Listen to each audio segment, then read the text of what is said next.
ओए ओए ओए ओए भाई ये क्या कर रहा है तू? ये क्या कर रहा है?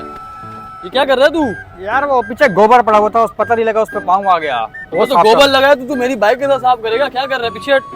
तो भाई मैं टायर के साथ साफ कर रहा हूँ ना, चाटना तो नहीं है तूने टायर। अबे तो टायर से क्यों साफ कर? इधर आ तू भाई। तो भाई हाथ छोड़, फोन आ रहा है, फोन आ रहा है। एक मिनट, अम्मी का फोन है। हाँ मैं नहीं, मैं वहां नहीं गया, मैं तो अपने दोस्तों के साथ बाहर आया हूँ चाय पीने। बात करवाऊं? अच्छा, अम्मी से बात कर रहा हूँ।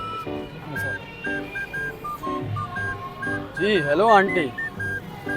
जी आंटी बस अभी हम नमाज पढ़ के निकल रहे हैं और आ रहे हैं बस। भाई मैं हिंदू हूँ। अरे मेरा मतलब था कि मैं नमाज पढ़ के निकल रहा हूँ, तो अभी हम लोग बस आ रहे हैं घर की तरफ। जी जी। शुक्रिया। अब बता भाई, तू बाइक से क्यों साफ कर रहा था? तो भाई मैंने टायर से साफ किया है ना यार। अरे तो टायर से तुम बाइक तो नहीं, मेरी है मैं ना? टायर से साफ किया, छोड़। साफ किया भाई।